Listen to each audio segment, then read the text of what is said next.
because he is now casting this as a two-man race, detailing policy differences with Joe Biden without ever actually saying the words Joe Biden. One of us in this race led the opposition to the war in Iraq. You're looking at him.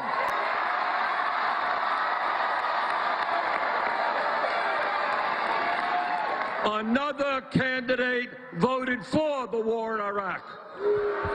Sanders also hit Biden for accepting money from billionaires. Fox's Peter Doocy. Still to be determined how many delegates Sanders will win in California, as they are awarded proportionately. Also still to be called the primary races in Texas and in Maine. And Mike Bloomberg did have a Super Tuesday win in American Samoa. America is listening to Fox News. Mezcla Chamorro Fusion Bistro in the Grand Plaza Hotel in Tumon is stirring up some of your favorite drinks all night long. Come down on Wednesday and Friday nights from 5:30 to 10 p.m. Indulge in some of your favorite local cuisine and pair it with your favorite drink. From our ice-cold beers, our finest selection of wines and liquors, to our top-notch cocktail specials, your friends at Mezcla Bistro Tumon are ready to serve you. Why limit happy to only an hour? The Mezcla family reminds everyone to drink responsibly. See you on Wednesday and Friday night. Yikes, are those Christmas bills coming in already? Those high-interest credit cards at 16, 18, even 24%? Well, we have a New Year's solution for you. A Bank Pacific personal loan with rates as low as 4.65% to pay off those expensive credit cards. It's easy, it's fast, and it's as low as 4.65% APR. Bank Pacific, where others put branches, we place roots. Equal credit opportunity lender as low as 4.65%. Conditions apply.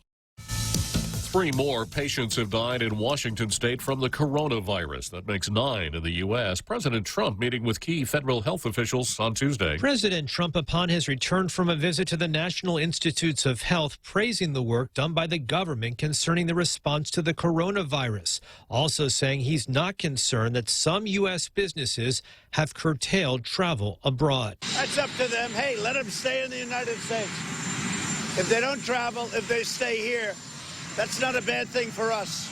Google is canceling in-person attendance for one of its most important events, Google I/O, due to the spread of the coronavirus. The company also confirmed that it has halted international employee travel.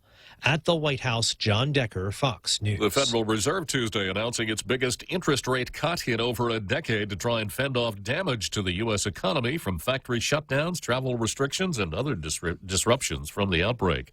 While Middle Tennessee continues to clean up from the devastating tornadoes of 24 hours ago, a warning from the National Weather Service: there could be more tornadoes in the south. We can't rule out one, perhaps somewhere in the southeast near the Gulf Coast, Florida Panhandle, southern Alabama, Georgia area overnight. Meteorologist Roger Edwards at the Severe Storms Forecast Center says, though, they do not expect anything on the magnitude of the twister that struck Nashville, and then again about 80 miles east in Putnam County, Tennessee, now pegged at an EF3 tornado with winds in the 150-mile-an-hour range.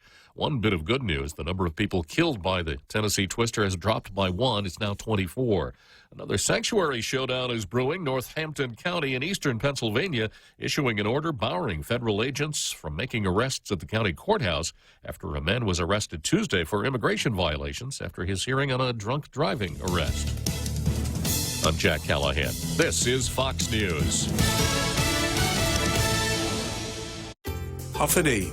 This is Jesse Cruz from Security Title. And in celebration of Chamorro Month, here's a tip on dealing with your land. You might be thinking of putting your child on the title to your property, but keep in mind, if your child is a minor under the age of 18, you will need a court order allowing you to mortgage or sell your property. Protege Itanomo. Protect your land. When it comes to your family land, call the professionals at Security Title. We are here to help. Everyone has a busy schedule these days, and sometimes we forget to schedule our routine dental checkup and cleaning. Don't neglect your dental health. Schedule one today with Dr. Robert Yang and his Smile Team, conveniently located at the East West Business Center on Marine Drive, Upper Tumon. Call us today at 647-8702 or 3.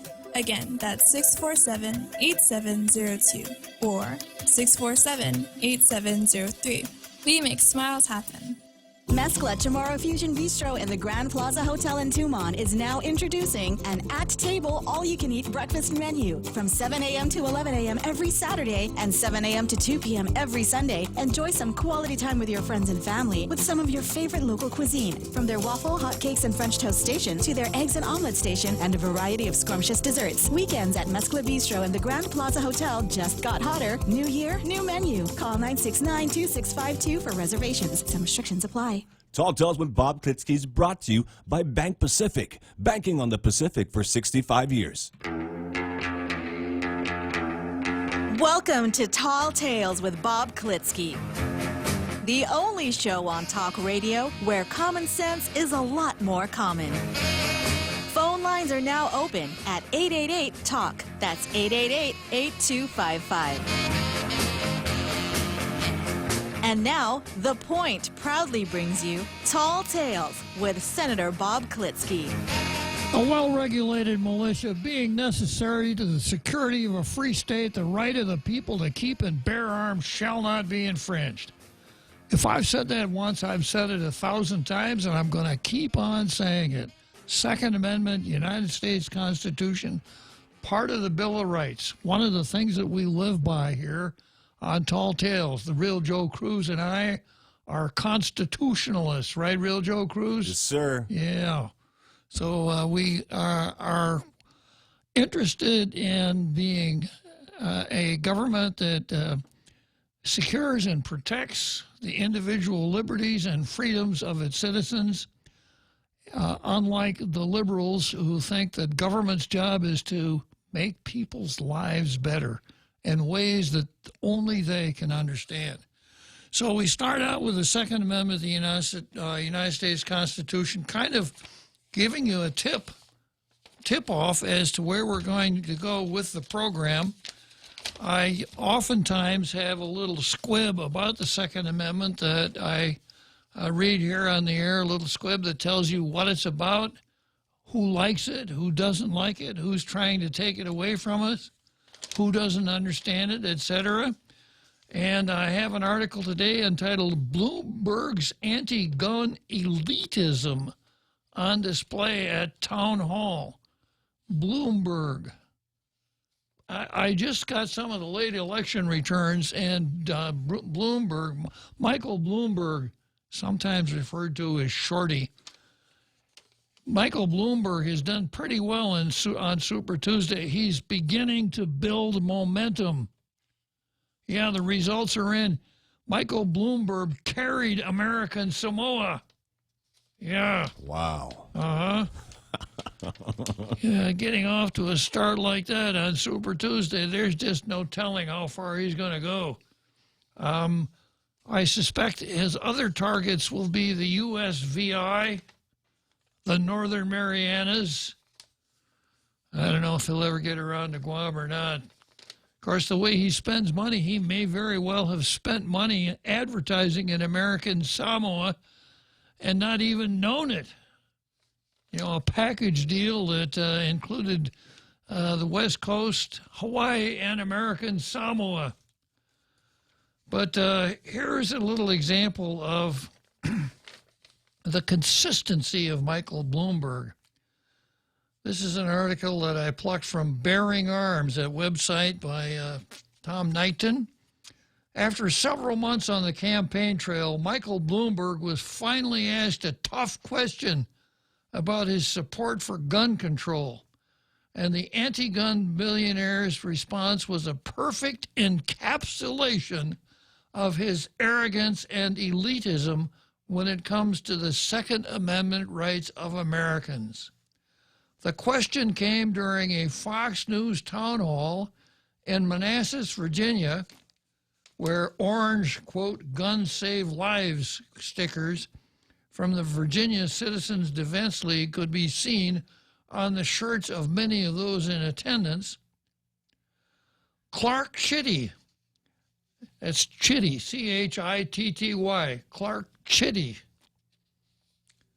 a Virginia, poor fella, a Virginia resident and a Tulsi Gabbard supporter, asked Bloomberg how he could justify his attempts to prevent average Americans from protecting themselves with a firearm when he has an army of private security guards equipped with the same guns and magazines Bloomberg wants to ban for everybody else. Do I hear people out there in our international radio listening audience mumbling words like sauce, goose, gander? So here's a quote from Michael Chitty, Chitty. Does your life matter more than mine or my family's or these people? Look, said Bloomberg, I probably get 40 or 50 threats every week, okay? And some of them are real. That just happens when you're mayor of New York City, or if you're very wealthy and you're campaigning for president of the United States. You get a lot of threats. So I have a security detail. I pay for it all myself. And you know, they're all retired police officers who are very well trained in firearms. So the column says, in other words, I am more important than you. So I need my armed security. You peasants, on the other hand, don't need a firearm to protect yourself. The arrogance was bad enough, but Bloomberg wasn't finished. The Second Amendment gives you the right to bear arms. Nobody suggests we're going to change the Constitution. Even if we wanted to, I don't think we could. We could get it done, so nobody's going to take away your right to bear arms. Bloomberg then talked about how the only thing he wants to do is pass universal background checks, which is another outright lie. First off, the Constitution doesn't give us the right to bear arms. The Second Amendment protects the pre-existing right to keep and bear arms. I suppose you could make that interpretation if you understood the American history and the history of the Constitution. Secondly, Michael Bloomberg has already taken away people's right to bear arms by supporting the restrictive permitting system in New York City that prevents the average New Yorker from exercising that right. In New York City, the right to bear arms is only exercised by the powerful and politically connected and those who can afford to bribe corrupt members of the city's licensing bureau. We've talked about New York firearms law before on more than one occasion. You'll recall that New York had a law that said you can get a home permit, which allows you to keep a firearm at home, and you could bear that arm. You could bear arms by going to any one of 5 firing ranges in New York City. But that was it. According to New York law, you couldn't take your firearm to Hoboken, New Jersey, to show it to your brother-in-law without violating the law. And you remember that case is now before the United States Supreme Court. And when the Supreme Court granted certiorari, New York City abolished, as it were, repealed that ordinance. So this is, Michael Shorty didn't do these things himself. But the words about not taking your guns away don't sound very good coming from his mouth. As Bloomberg rambled on about trying to get universal background checks, neither of the moderators from Fox interrupted Bloomberg to protect or challenge him on his statements.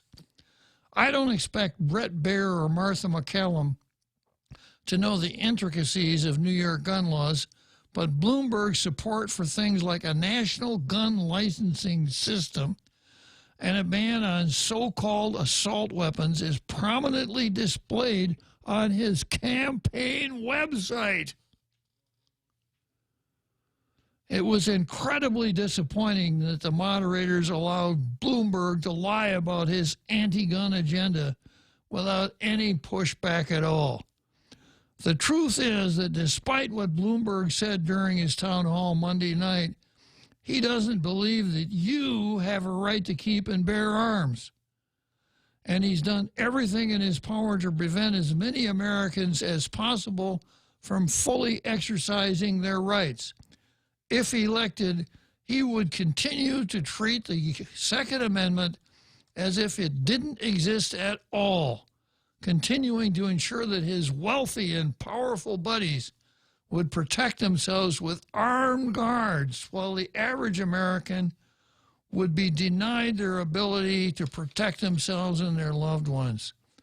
Michael Bloomberg's presidential ambitions may end on Super Tuesday. Well, I don't know. He carried America in Samoa. That may give him the incentive to stick with it for a while longer.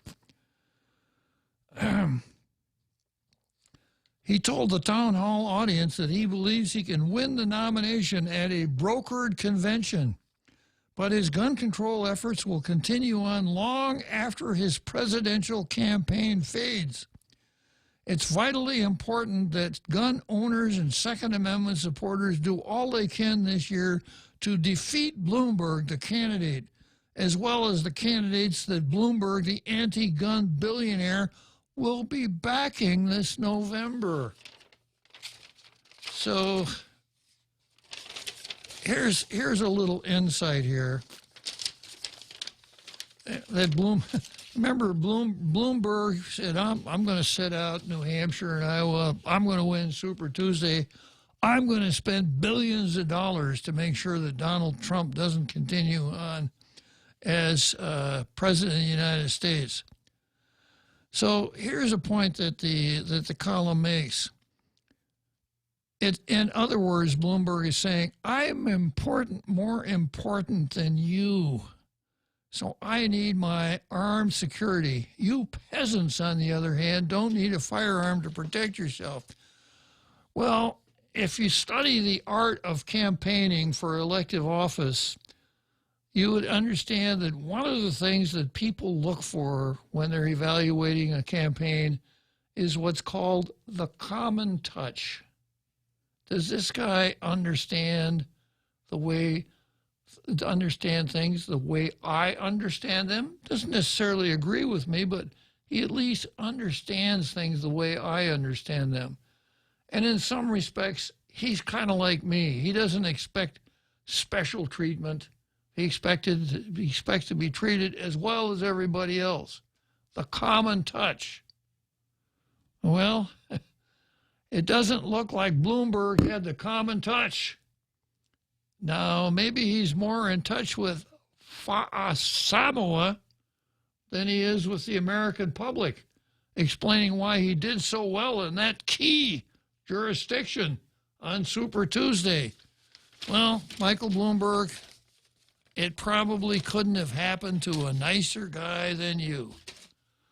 Okay, so much for the Second Amendment. Let's go to Zemi Ikotny.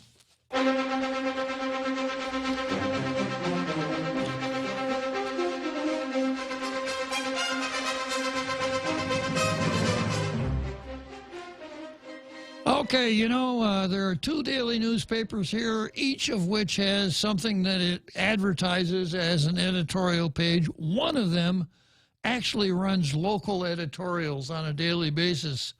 The other gets claptrap from USA Today and Gannett News Service, puts it on its editorial page where you'd expect to find a local editorial, and wants you to think that this is their editorial. I don't do that. So I look at, and they're almost always the same. They come from USA Today, Gannett News Service, and they almost always bash Trump. Here's today. Trump wants global health cuts and coronavirus. Trump wants global health cuts amid coronavirus. So one sentence. Here we are with coronavirus. Trump wants to cut global health. So I'm not going to spend any time on this. This is by Vanessa Carey, special to USA Today. And we turn to the Post, which day in, day out runs real editorials. Sometimes I'm not as enthusiastic about their editorials as they would perhaps prefer, but I got to give them this. Monday through Friday, they run local editorials. Here's today's editorial. Governor's proposal to hold parents more accountable needs to move forward. We hope the young man who was beat at a bus stop fight on Friday recovers quickly and without complications. By now, I guess you've seen the video, right, Rojo Cruz? I suspect that by now everybody's seen the video, right? Many parents watched a recently circulated video in horror as 3 boys were shown beating and kicking a 4th teen even after he falls to the ground. Now, I'm going to stop here for a second. I guess one of the prices that you pay for getting old is that the rules that you grew up with are somehow repealed. For instance, in the woke 21st century, where people get to name their pronouns and are so easily insulted, where a snowflake seems to be the norm, the old rule that I grew up with, which was sticks and stones will break my bones, but words will never hurt me. That rule has been repealed. Sticks and stones may break my bones, but words will hurt me much, much more. So I'm offended. And then the other rule that I grew up with was 2 against 1 ain't fair. Doesn't matter what you're fighting about, who's angry at whom, why you're fighting, where you're fighting, what you're fighting about. Everybody knows 2 against 1 ain't fair. And anyone who would participate in being the 2 in a 2 against 1, lost his honor right on the spot. Hey, look at him. Hey, you! 2 against 1 isn't fair. Well, not anymore, I guess. Many parents watched a recently circulated video in horror as 3 boys were shown beating and kicking a 4th teen even after he falls to the ground. The video then shows one of the teens reach into his pocket, pull something out, and strike the victim, still on the ground, with the object. As adults, it's difficult to watch that level of violence committed by people that young. To know that there were others who stood by and didn't immediately call for help or were encouraging the beating or just recording video is just as disheartening. Anybody got any anaphemolic that they want to spare here? Well, some of us probably recall seeing similar incidents in our youth. Not me. We all work hard to raise our kids in the hopes that they and their peers will be better than our generation. This is one of those cases where it's easier said than done. As the video was shared far and wide on social media, people were calling for someone to be held responsible. I can tell you who to hold responsible: the Democrat. Well, yeah, the left. So I hold the Democrats and the left responsible for just about everything. So the fight reportedly took place after school hours at the bus stop when the students should have been on their way home after school. Bus stops are a tricky space. It hasn't always been clear what agency is in charge of them. I think it's been too clear. Nobody's in charge of the bus stops. Unless it happens to be your neighborhood homeless person, like up in Jigo, where he moved in and set up housekeeping and no one wanted to turn him out. The Department of Public Works isn't in the business of watching children, and the Guam Department of Education's liability, for the most part, ends at the borders of a school campus. Get out your Law and Order notebooks, Real Joe Cruz. The Department of Education's liability, for the most part, ends at the borders of a school campus. Not so. The school's responsibility extends for the children until they get home. It's still their responsibility. Okay, we can't expect the mayor's office or any other government agency to post monitors at them. We certainly can't expect the mayor's office to do that. They don't even cut the grass. There are nearly 200 bus routes, and on each route are several bus stops. Unless we're willing as a community to pay for hundreds of bus stop monitors to sit at shelters for hours each day.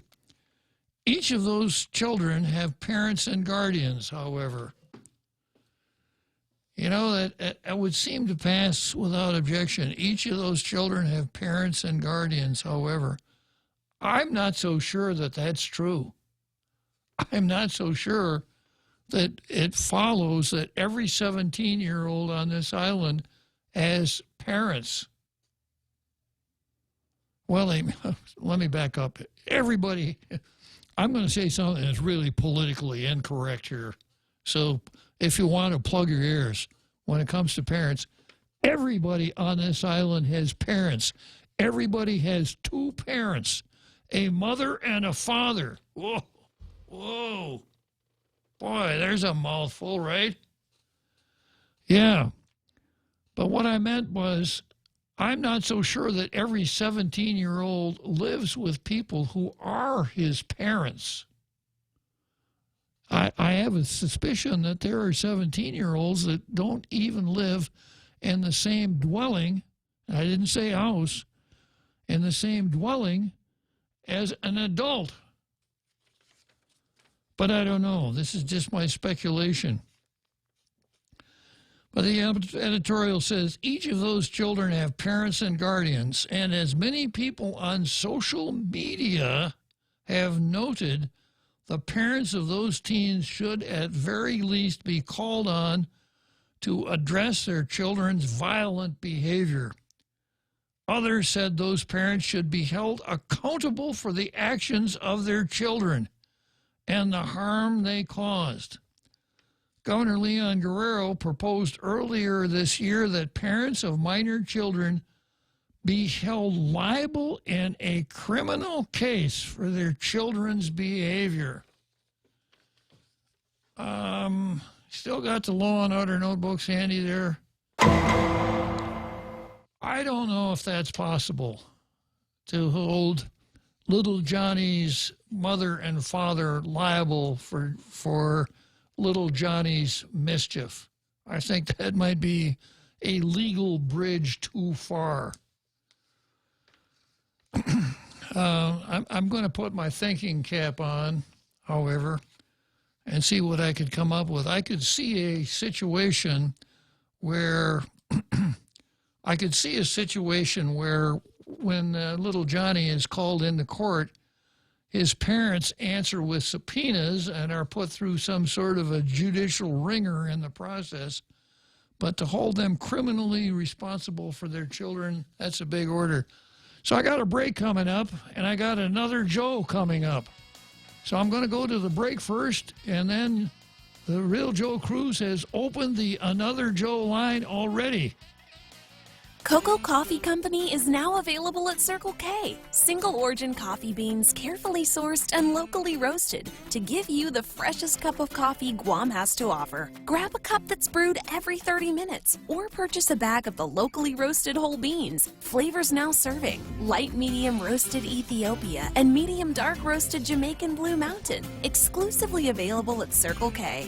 With every Cocoa Coffee Company purchase, a portion of the proceeds will go towards the Cocoa Recovery Program. The Extra Point with Jerry Roberts of Guam Training. Changing how we eat is a deep cultural issue, and that's how we have to approach it if people are going to become healthier. I'm Jerry Roberts, and at 7:20 a.m. on The Ray Gibson Show, some ideas on how to make this happen, even if you doubt that you can. You can find daily transcripts of The Extra Point at GuamTraining.com. Tune in every weekday morning at 7:20 for The Extra Point with Jerry Roberts, brought to you by Guahan Insurance Services and First Hawaiian Bank on 93.3 The Point. Tall Tales with Bob Klitzkie is brought to you by Security Title, making sure you actually own the property you think you just bought. Now, more Tall Tales with Bob Klitzkie. spitting truth like watermelon seeds at a summer picnic. Call now, 888-TALK, 888-8255. So here we are, back after a short break, and it's time for what has turned out to be our daily chat with Another Joe. Good afternoon, Another Joe. Yeah, Bob.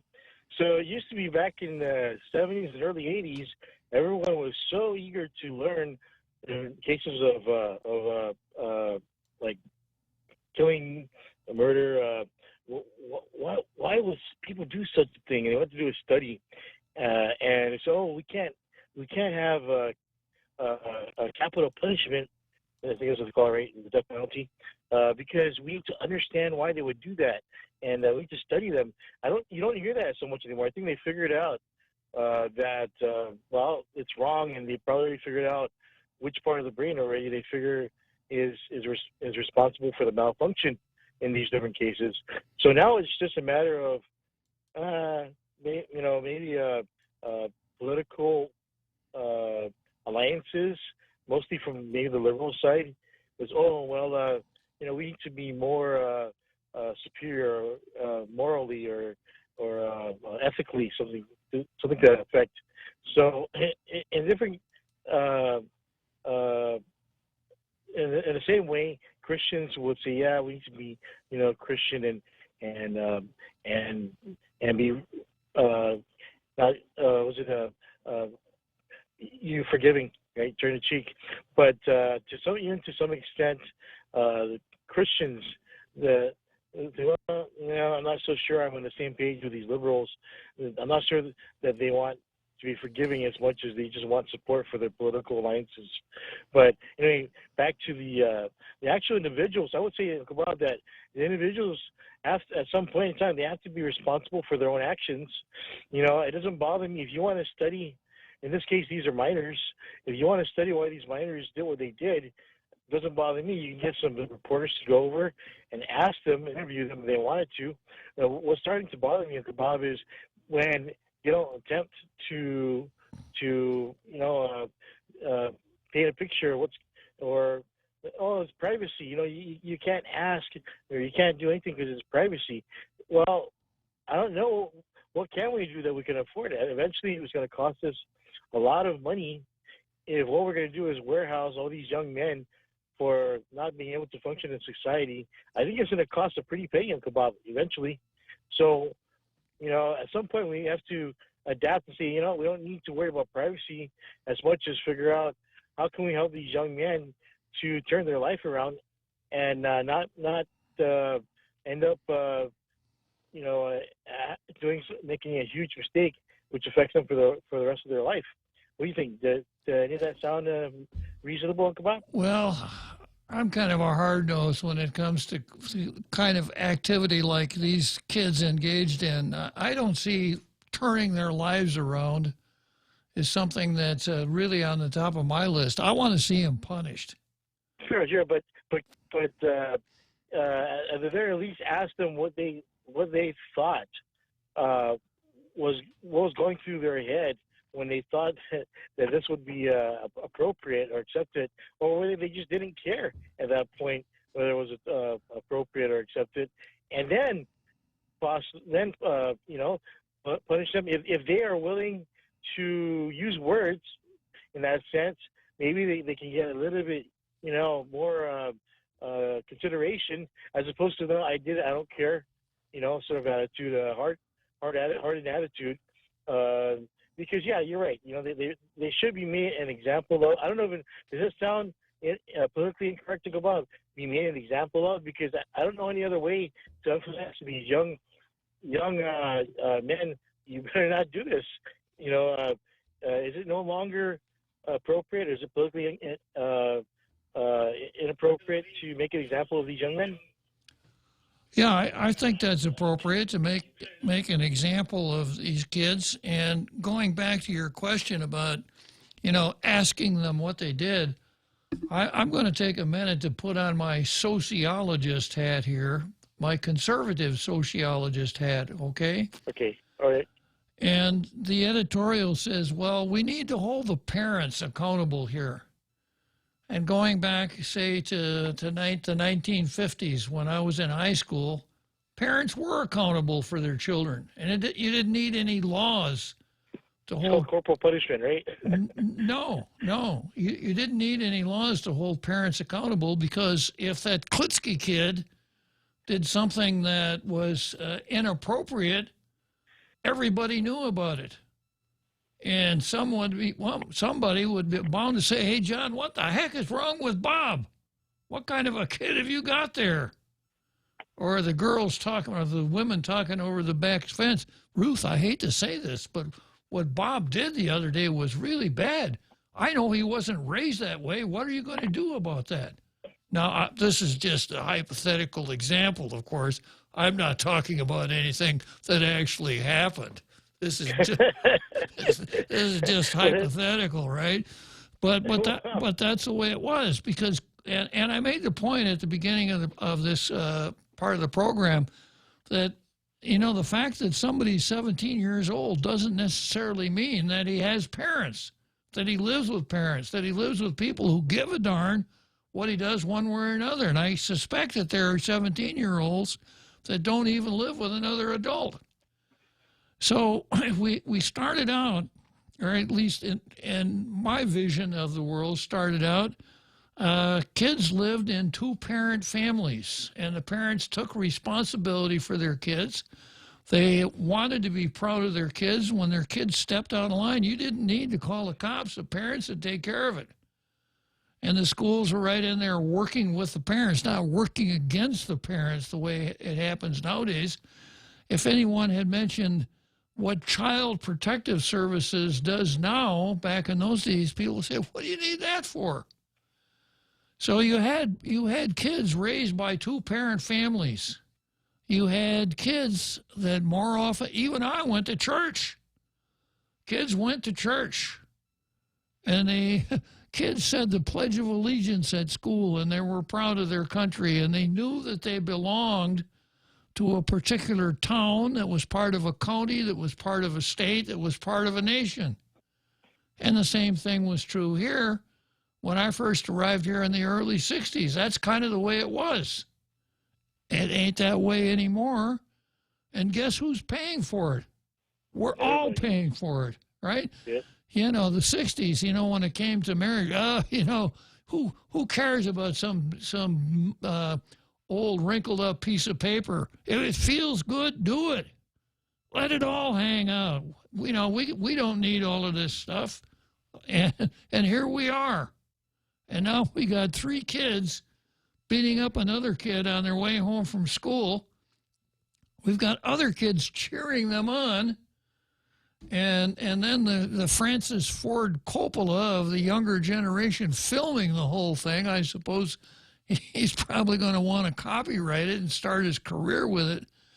So we can't be all that surprised.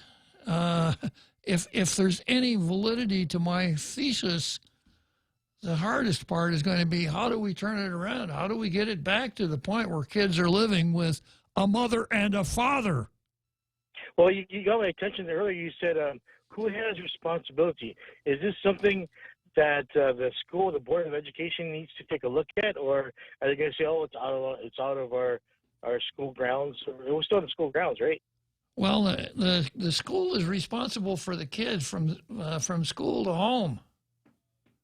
And the younger the child, the more applicable that rule is.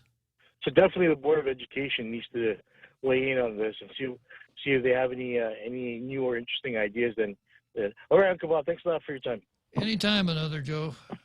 So we've disposed of the beginning elements of the show here. We've been through Gemma E. Cotney.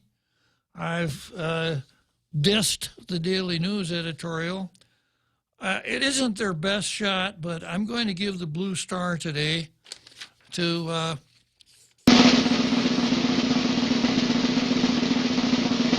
the Post, even though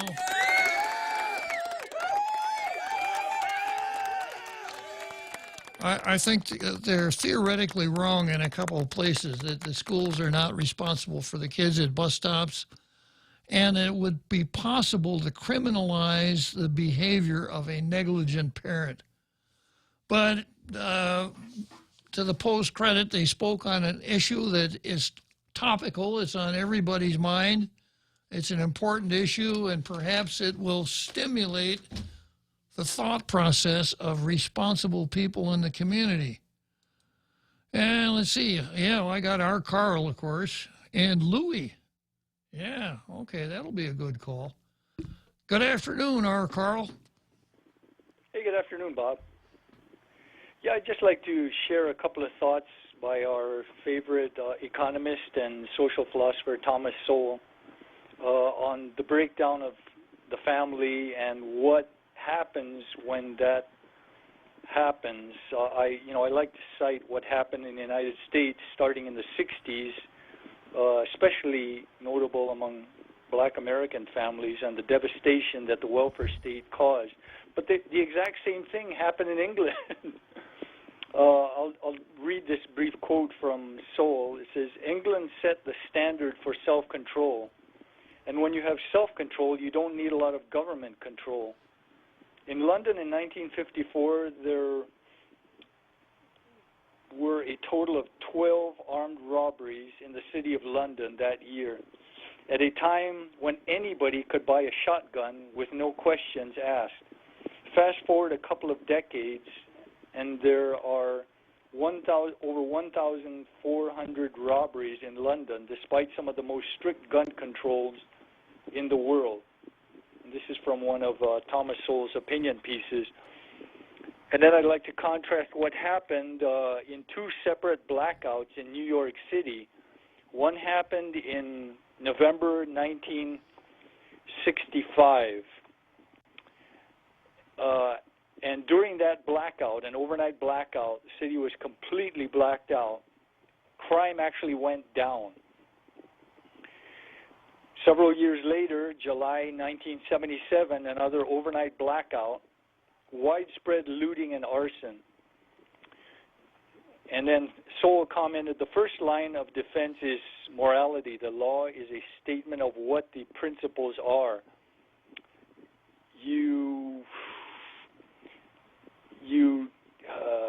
I can't read my own writing, something that morality, and you delegate, I can't read it, that morality, and all you get are police. There aren't that many police. If you destroy morality, you're not getting anywhere. In other words, there's only so many police that you can hire.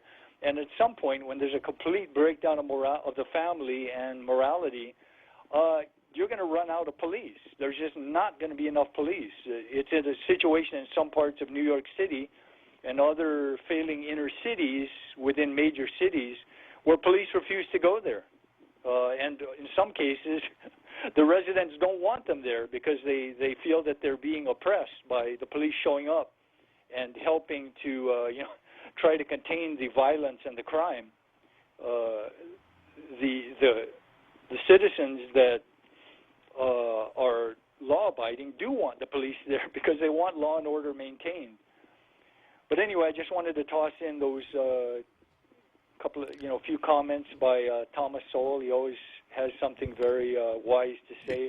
Here's my analysis, Carl. In 1965, when you had the overnight blackout, I remember both of those, and crime rates went down. The reason was that the criminals weren't very brave in those days, and they were afraid of the dark. By 1974, or 1977, criminals became much more courageous and had banished their fear of the dark, so felt free to go out and rob and pillage during the blackout. I never looked at it that way, but you just might have a point. Yeah, but anyway, and then going back to the real point there, that the law is only an indication of the morality, and if you don't have morality, you can't hire enough police to keep society peaceful. Well, just yesterday I read a piece from Mr. Justice Antonin Scalia on the relationship between law and morality, and in his dissent in Lawrence versus Texas. And we saw there in Lawrence versus Texas where the Supreme Court said that the Texas law criminalizing sodomy was unconstitutional. We saw that the Supreme Court said we're disconnecting from morality from the law. And that was the point of Scalia's dissent. And have we done that not only there, but in a lot of other places, both judicially, legislatively, and has society gotten to the point where it tolerates things that 50 years ago would have been intolerable? Yeah, very true. And, you know, I mentioned, you know, a number of times I grew up in an extremely poor environment. My dad was alcoholic, and we were dirt poor. I mean, literally dirt poor. We lived in wooden tin shacks with outhouses. We had no car until I was 18. My mom suffered from schizophrenia. It was really a difficult thing. But my father, he set standards, and he expected me to live up to them. He expected me to say, please, thank you, excuse me, may I, and he set a standard. One time he found out I had stolen something when I was a little kid, and someone at the store had seen him walking by and called him in and put him through the embarrassment of telling him that we caught your son shoplifting. And let me tell you, he came storming home, you know, with his cane. He walked with a cane because he had broken his leg in prior years. And boy, his voice just boomed out. You know, he called me, and he saw one of the things I'd stolen. It was books, you know, because of course, even back then I liked to read. And he picked up one of the books, and he whacked me over the head with it. And I never forgot that. He hit me very few times, but the few times he did hit me, I never forgot, because I knew I had crossed the line. And in a lot of families, that's what's missing. You know, the parents don't care. They actually encourage lawless behavior. So this is what happens. Interesting points. Thank you very much, Carl. Okay, thank you, Bob, for allowing me to chime in. I sure appreciate it. Okay, so I've got Louis on the other line. Why don't we take a break, and then I'll go straight to Louis after the break. Hang on, Louis.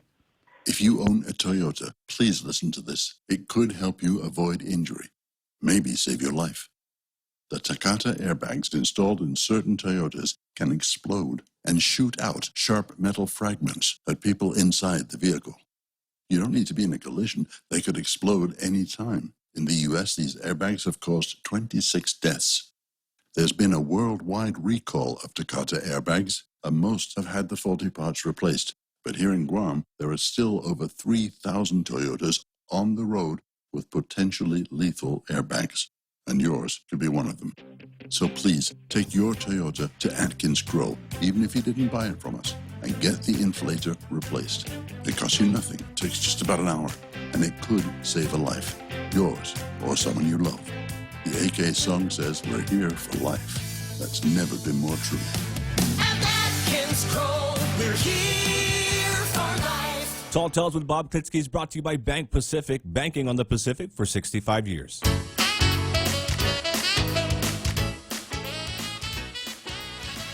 So we're talking about children and misbehavior, schools, etc. And I know that I have someone on the line who has a lot to say about that and a lot of knowledge on the subject. So go for it, Louis. Yeah, Bob.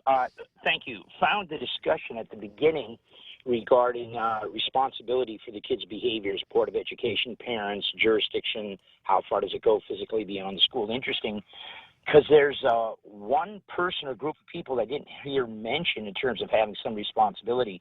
Now, I did jump out of my car to get something at Payless for about 7 minutes, and so if you brought it up during that time, I apologize for sounding ignorant here. You went into Payless instead of listening to Tall Tales, Louis? I had to get some food, my friend. Had to get some food. Well, I'll let it go this time. But go on. I do appreciate that. You know, so what I didn't hear mention of in terms of responsible people were the kids themselves. Has that been brought up by anybody? I think I did at the beginning but not perhaps with enough emphasis on it, Louis. Well, to me, that's the interesting part, acknowledging that there are many influences on any particular event. Let's not forget that the people who allegedly do the action, if in fact it's proven in court that they did the action, have some responsibility for it. I couldn't help but thinking about a real, very interesting example of what holding kids responsible really means. Comes from a brilliant thing that a principal at JFK did, if I remember correctly, in the 70s. I got this story secondhand from someone that knew it. I'm going to make it very short. There was a kid in the 70s, if I remember correctly, who right before school started broke into the room that the yearbook was prepared in and destroyed it or messed it up really, really badly. The kid was caught, called into the principal's office, and everybody thought the kid was going to be expelled because of the amount of destruction. Now, the principal didn't do that. He called the kid in with the kid's parents, waited until the parents showed up, and here's what he told the kid and the parents.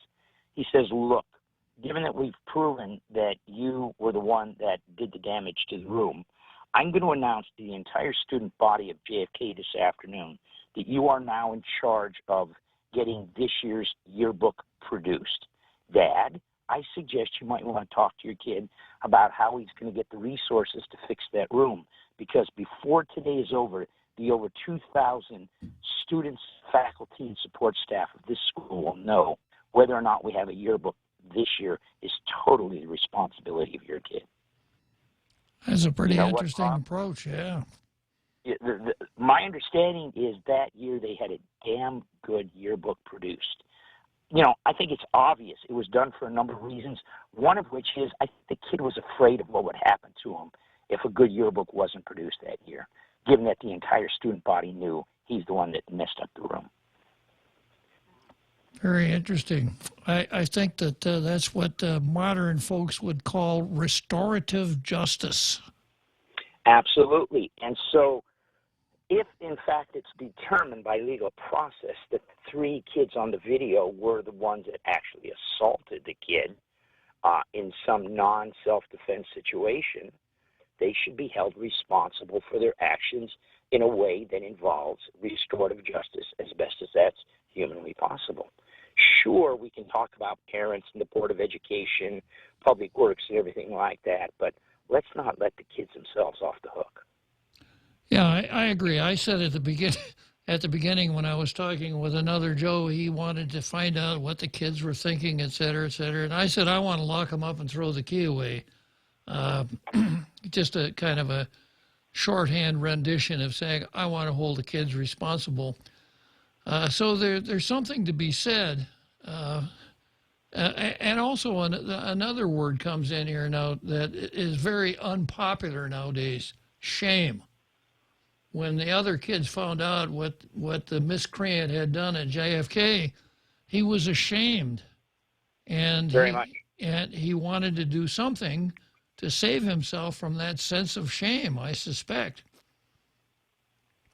Well, you bring up a good point. I appreciate the comment you made earlier about, a question. I would assume that the person who filmed this was doing it with a smartphone. I would assume that smartphone was capable of making a phone call.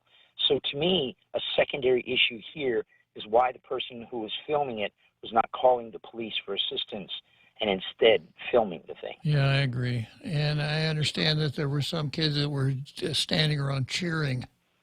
Yeah, very, very bad. To me, they're guilty of not helping someone out of a dangerous situation in some way.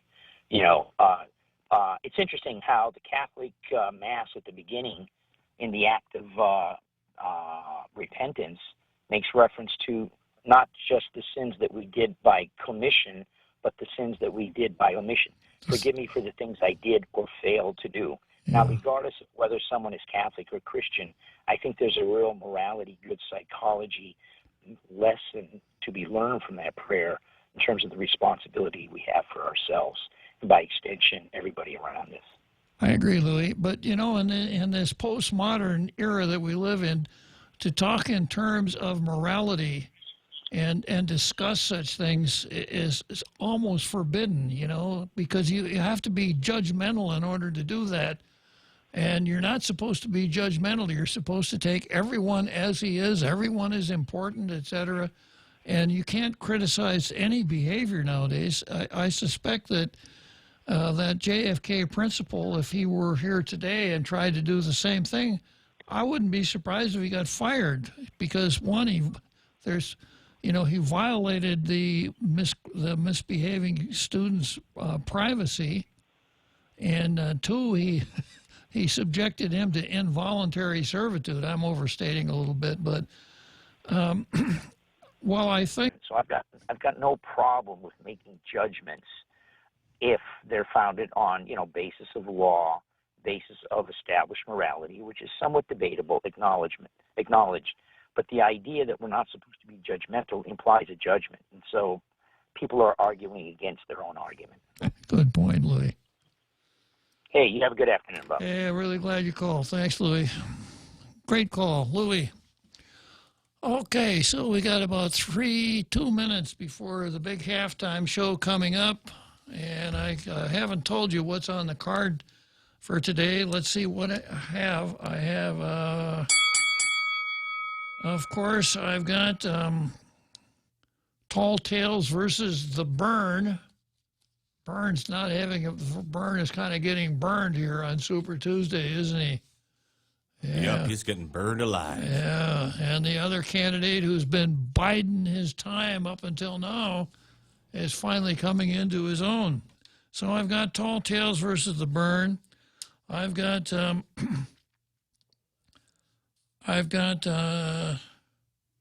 Lou versus the Separatists. I've got PMS NBC versus Tall Tales. Chief Ignacio versus you. Howard Hills versus Political Status. That's probably as far as I'll get today. Some of this stuff's been on the card for quite a while. Late breaking events tend to push items on the card downstream. But if they have merit, I don't let them disappear, because sooner or later I might get to them. Okay, time for that big halftime show. So I'll be back in about 7 minutes.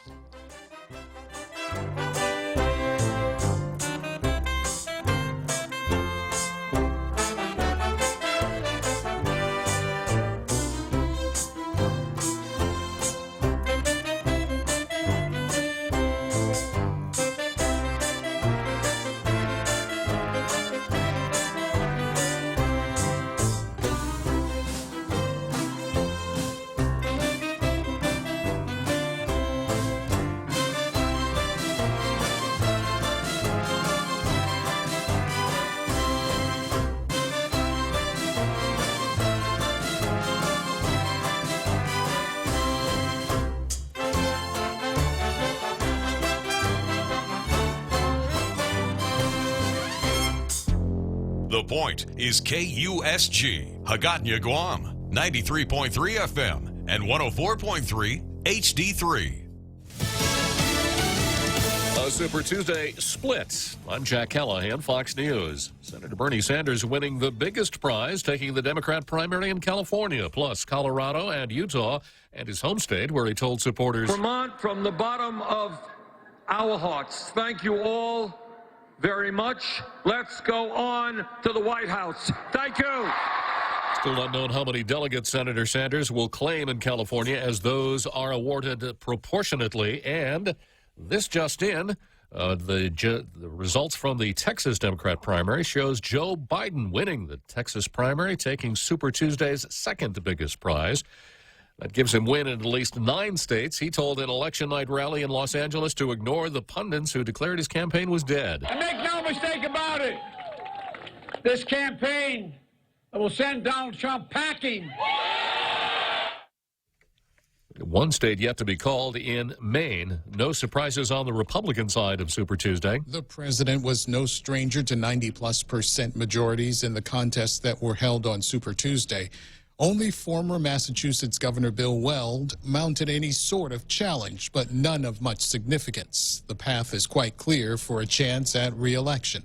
The president taking to Twitter to thank each state that fell into his corner, but he also hit at Democrats, especially Mike Bloomberg and Elizabeth Warren, saying Bloomberg's money didn't help him and pronouncing Warren a loser for not carrying her home state of Massachusetts. Fox's Gernal Scott, the night did not go well for Mike Bloomberg, who won only American Samoa. His campaign telling Fox News the campaign is reevaluating every day. In Alabama, a bit of a setback for former Attorney General Jeff Sessions in his attempt to return to the Senate. Neither he nor former Auburn football coach Tommy Tuberville winning a majority. They'll have a runoff at the end of the month. America is listening to Fox News. Hafaday. This is Jesse Cruz from Security Title. And in celebration of Chamorro Month, here's a tip on dealing with your land. You might be thinking of putting your child on the title to your property, but keep in mind, if your child is a minor under the age of 18, you will need a court order allowing you to mortgage or sell your property. Protege Itanomo. Protect your land. When it comes to your family land, call the professionals at Security Title. We are here to help.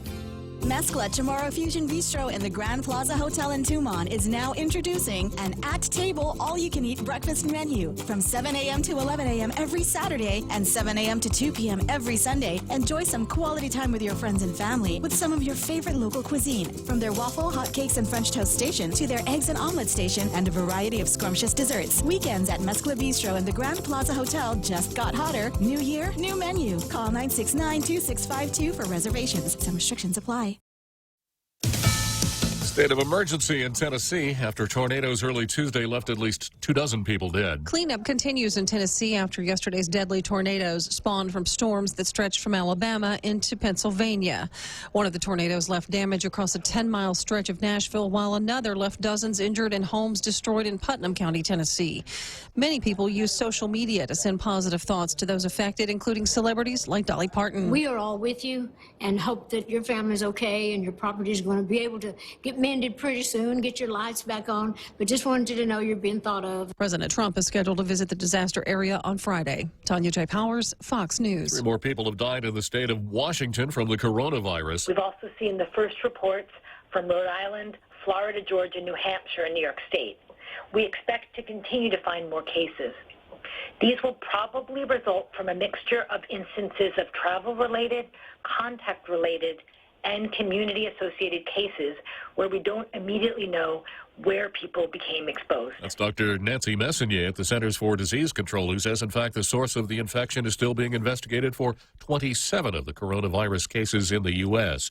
Worried about the potential impact the virus could have on the economy, the Federal Reserve Board lowering a key interest rate by 0.5 percentage point. College basketball's big dance will go on despite the outbreak. In a statement Tuesday, the NCAA announced the establishment of a coronavirus advisory panel of leading medical experts and NCAA members to guide their response to the outbreak of the disease. This as the college sports governing body announced they are moving forward as planned with the men's and women's basketball tournaments later this month, making decisions daily based on the COVID-19 situation. That's after a push Monday from the National College Players Association to keep fans out of arenas that are hosting March Madness basketball games. The NCAA adding they will continue to put health and safety as the #1 priority, regardless of the stage of these matchups. Fox's Matt Napolitano. I'm Jack Callahan. This is Fox News.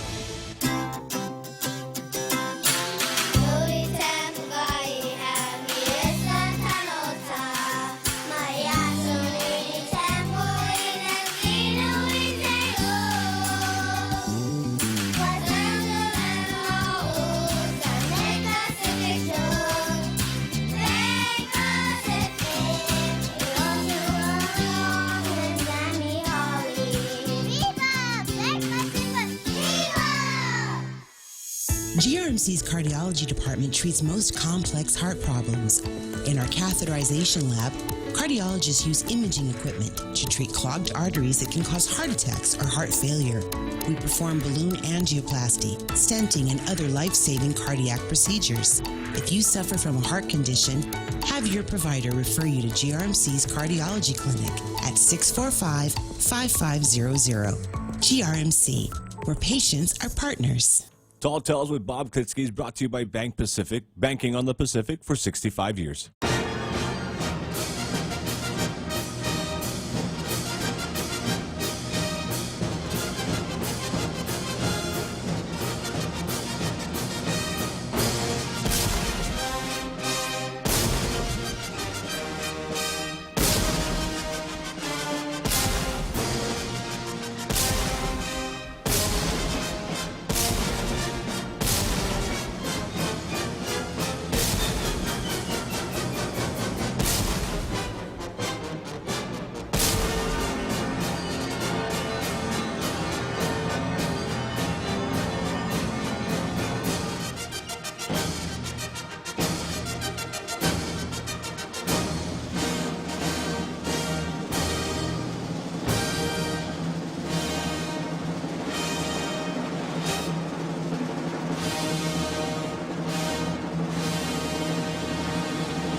I've been to a lot of football games in my life, but I've never seen a halftime show that comes close competing with a halftime show that we have every afternoon here at 1700 at Tall Tales. The cheerleaders, the marching bands, the drill teams, the synchronized card section up in the grandstand, the fire eaters, the sword swallowers, and then that barrage of cannon fire at the end. It's just hard to beat it.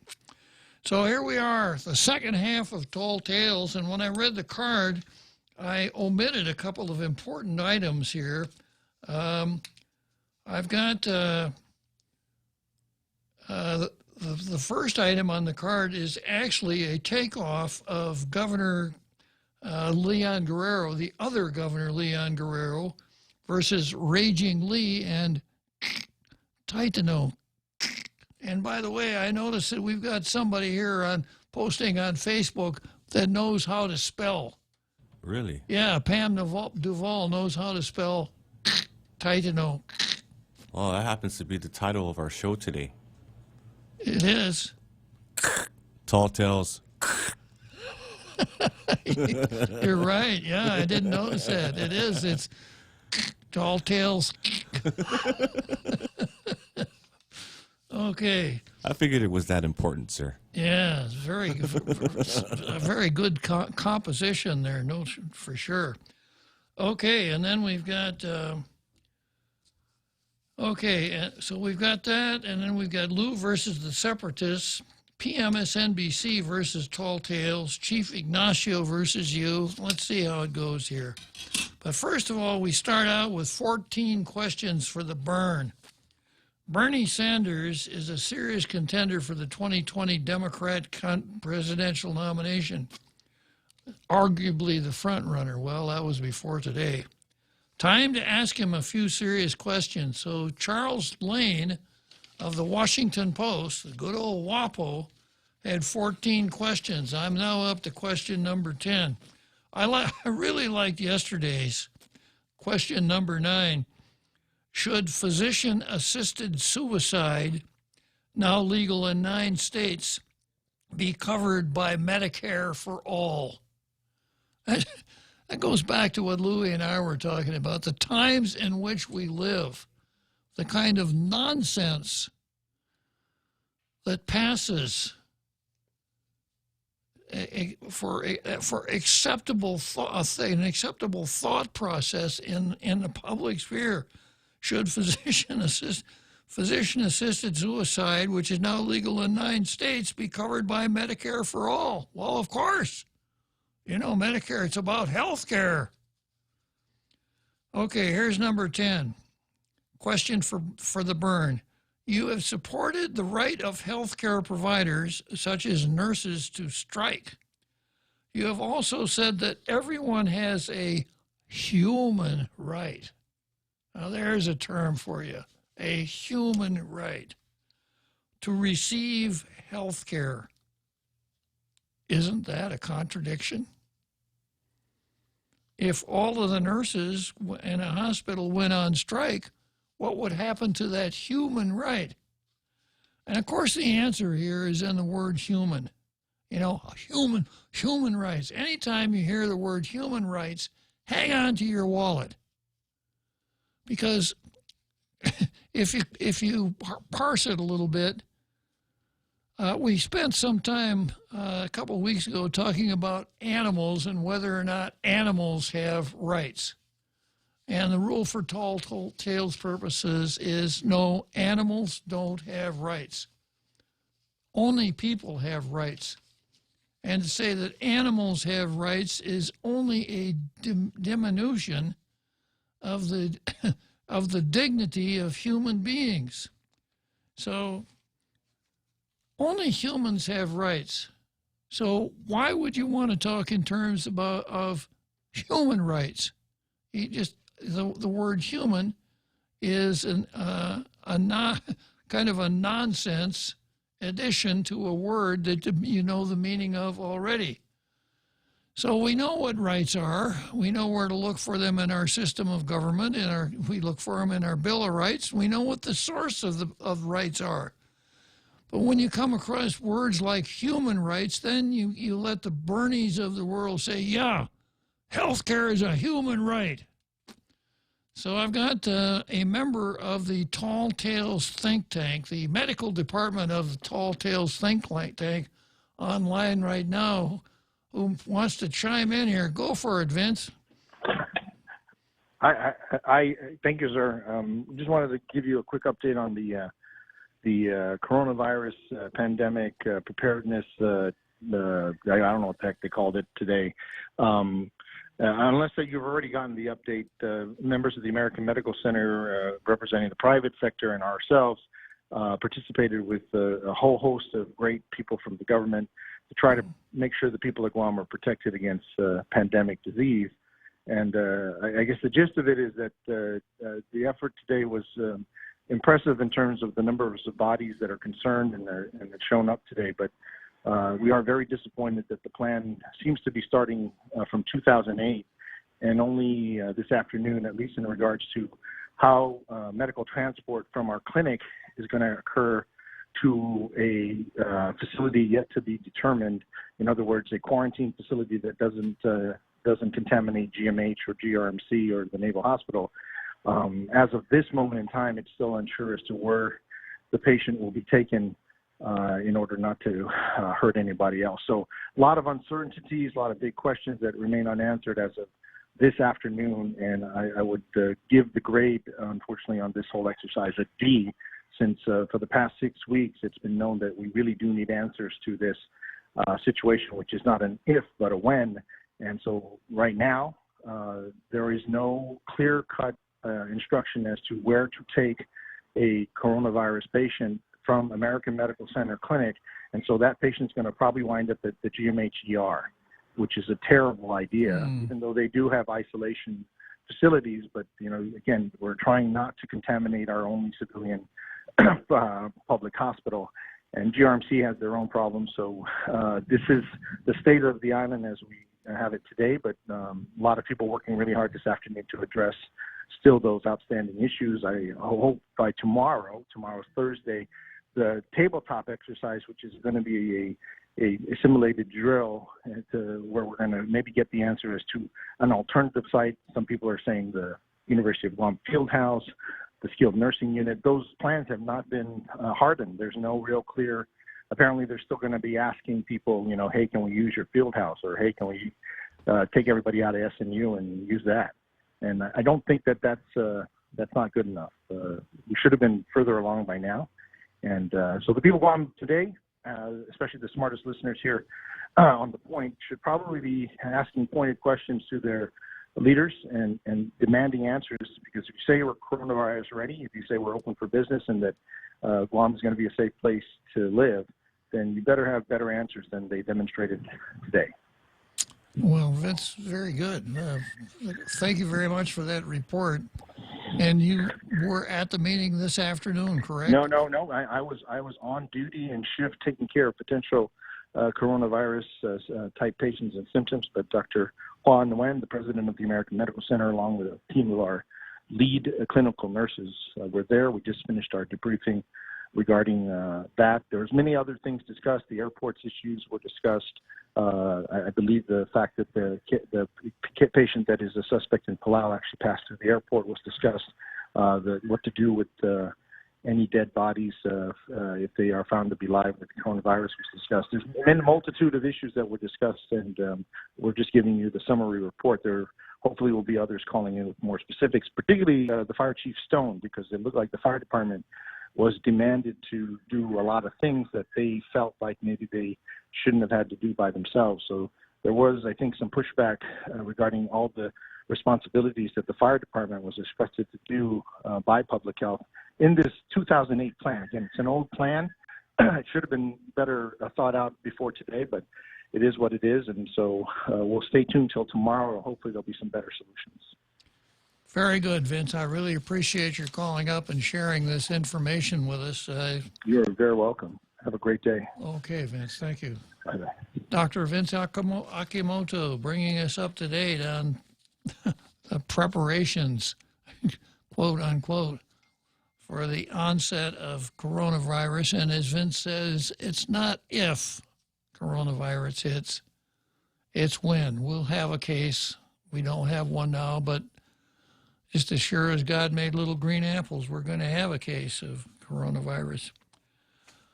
Okay, so next item on the card here is this is a takeoff on Governor Ken Lee on Guerrero versus Raging Lee and Kaitano, where Ken filed an ethics complaint against those two senators. Stories in all the media today picked up on that, so the caption of the case now becomes 35th Guam Legislature versus Raging Lee and Kaitano. I think before I go too much farther into it, though, I've got a pretty nice poem here from our secondary poet laureate, or maybe I shouldn't say secondary, from our co-poet laureate, Ishmael Velez. What now? FESPAC is on hold. Will Marsh double down or fold? How can we hold the colonizers accountable? What they've done to our trip is abominable. Driving us from our right of celebrations, we must report this to the United Nations. Of course. So, and I've got another one from Andrew that I'll bring in tomorrow and read into the record. Okay, so the legislature versus Raging Lee and Kaitano. So Ken filed his complaint. I laid it out for you yesterday. Once a complaint is, an ethics complaint is forwarded to the legislature has a ordinarily I'd say 5-man ethics committee, but I know I would be roundly criticized for saying that. A 5-person ethics committee that's rotational. It's a different 5 senators each quarter.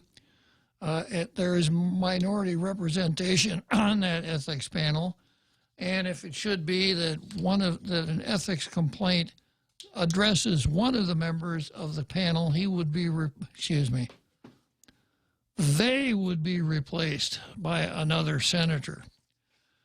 And the important thing to remember about the ethics committee here at the legislature is that it is not an adversarial procedure. It is an inquisitorial procedure. Law and Order notebooks, Real Joe Cruz. Okay, so we're all used to Law and Order. We're all used to watching courtroom scenes. We know how that system works. It's an adversarial system. You have a plaintiff and a defendant, or a petitioner and a respondent, or a prosecution and a defense. And each side puts on its case before the judge, or maybe before the judge and jury, and each side does its best to shoot down the other side and advance its own case. And it's our thinking that this adversarial process is a good method for determining the truth. That's how our general judicial system works. We also have something called the inquisitorial system, and that's where you don't have a prosecutor or a plaintiff. The tribunal itself would act as the prosecutor to the extent that there is any prosecution. The tribunal itself finds the facts, figures out what the law is in relation to those facts, applies the law to the facts, and then decides the matter. This is more like the civil system that's used in almost all the rest of the world, except for the common law countries that are places where the Brits were the colonizer. So the flaw, as far as I can see, with the inquisitorial system is that oftentimes the tribunal has no incentive to reach a decision on the matter that's been entrusted to them, except to reach a non-decision. And I think that's been the case every time an ethics matter has come before the legislature's Ethics Commission. The closest that we came to a decision was in the matter of Matt Rector, who pulled a Richard Nixon. When things started looking pretty bad for Rector, he resigned. And so there was no necessity to reach a decision. But another example of an inquisitorial system is the Election Commission, which won't decide a case before it to save its soul, or excuse me, to save their soul. You know, they avoid that like the plague. And I won't go back through it all, but Troy Torres laid out a perfect case for them. They cited the wrong chapter of the law and said, we don't have jurisdiction here. So back to the legislature. So we have this inquisitorial system where 5 senators will sit in judgment of Titano and Raging Lee. So the chances, look at this in the abstract, the chances of those 5 holding the 2 culpable are somewhere down around slim and none. Because if the 2 continue on as senators, it's a matter of simple arithmetic. You need, it used to be 8 votes, but you can get by with 6 or 7 for your bills to pass. So senators tend to not want to drop the dime on other senators, seeing it as detrimental to their own futures as senators. So the hopes of getting a well-drawn decision out of the Ethics Committee start out looking kind of grim. The usual method for the Ethics Committee is to take a long, long time, get down near the end of the term, and then come up with some form of a non-decision. Now, what the ethics complaint that Ken filed complains of is that Raging Lee took a trip to the 4th Committee of the United Nations using government money, to the tickets, the per diem, the whole thing, in New York. Probably a state that really, I don't know if it was the Waldorf Astoria or what, but probably a pretty nice hotel in Midtown Manhattan, all at my expense. Well, the real Joe Cruz had to pay for it too, and a lot of other folks had to pay for it. They're called the taxpayers of Guam.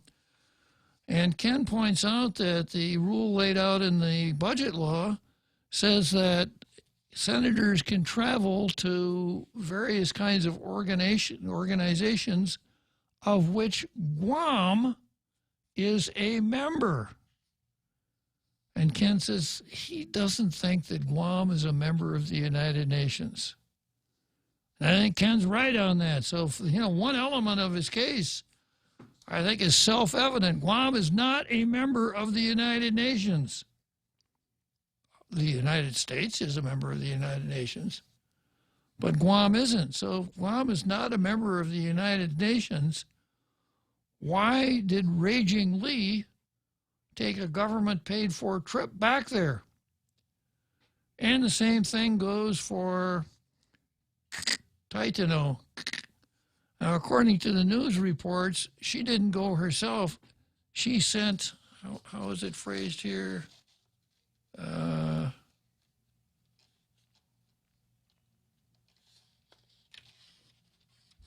Marsh, according to Leon Guerrero, authorized the travel to the same UN meeting by legislative staffer Ricky Orsini to represent the 35th Guam Legislature's Committee on Heritage, Arts, Park, and on and on and on and on.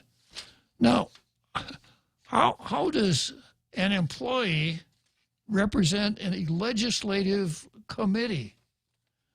When we have elections and we vote for senators, I thought they represented us.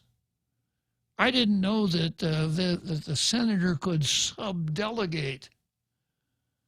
So the senator could say, well, I'm not going to do this, but I'm going to delegate Orsini over here as my to do this for me. So I suppose if you carry this out to its logical extreme, you could have a legislative session. There'd be 15 people on the floor, but not a single one of them would be a senator. But they'd all be representing a committee of the legislature. And somehow this would make it all okay. So as angry as I feel about wasting taxpayers' money sending Raging Lee back to New York, I think it's even more egregious to send an employee of the legislature who I don't know. I don't know anything about Ricky Orsini. She didn't file any financial reports when she ran for office because she never ran for office. So I see this as an even more egregious offense than what Raging Lee did. So that's what happened. Now, of course, Raging Lee and Titano come back and defend. And for Titano, it was kind of refreshing that she's defending something other than FESPAC, because she spends an awful lot of her time defending FESPAC as though that was her entire job. So let me see if I can find some interesting things in the statements that we got from these folks here.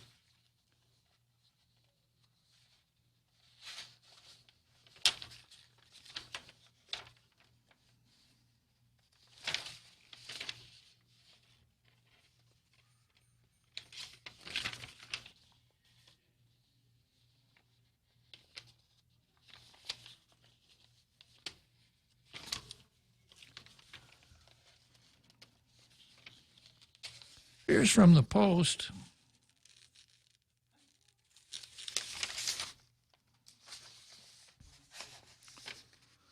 Lee and Marsh responded to the complaint.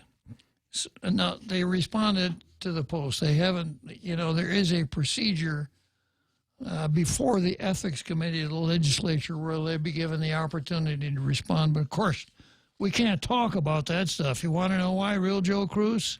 I can only guess that it's a personnel matter. Yeah, so until the legislature makes its final decision, all of this is confidential.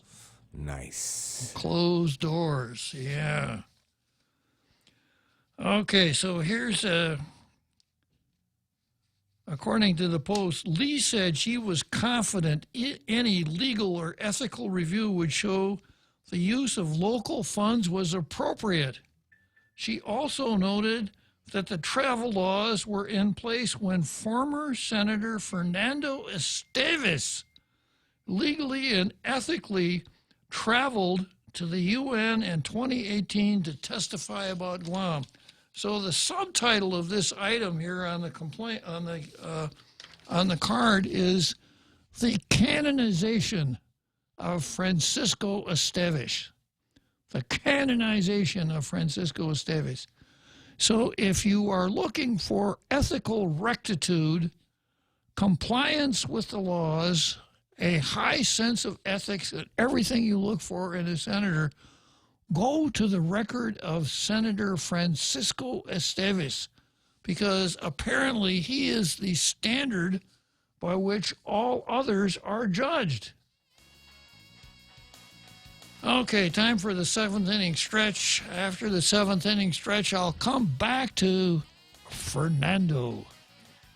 The Extra Point with Jerry Roberts of Guam Training. Changing how we eat is a deep cultural issue, and that's how we have to approach it if people are going to become healthier. I'm Jerry Roberts, and at 7:20 a.m. on The Ray Gibson Show, some ideas on how to make this happen, even if you doubt that you can. You can find daily transcripts of The Extra Point at guamtraining.com. Tune in every weekday morning at 7:20 for The Extra Point with Jerry Roberts, brought to you by Guahan Insurance Services and First Hawaiian Bank on 93.3 The Point.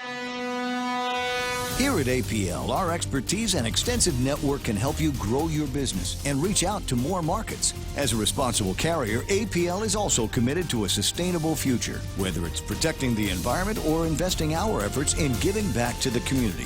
Our dedicated team in Guam and on the U.S. mainland are here to support you. So call 588-4651 or visit www.apl.com.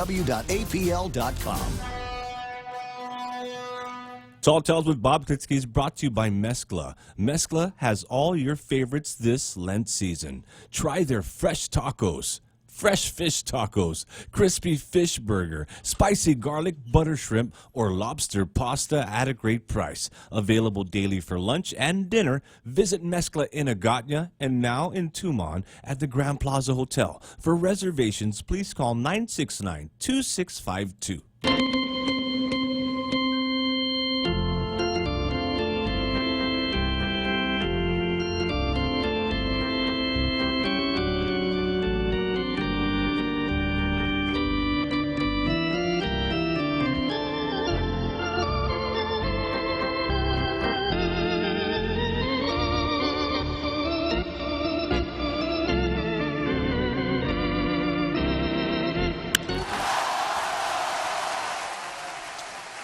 So here we are, center field bleachers, Wrigley Field, Chicago. And who do I spot in the center field bleachers here at Wrigley Field? Fernando Estevez. The paragon of virtue for all legislative undertakings. So, senators, rehearse this line.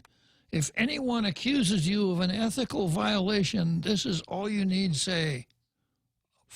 Well, Fernando did it. Therefore, it's got to be okay. I've seen some pretty weak defenses. Well, Fernando Estevez did it, so therefore it must be right.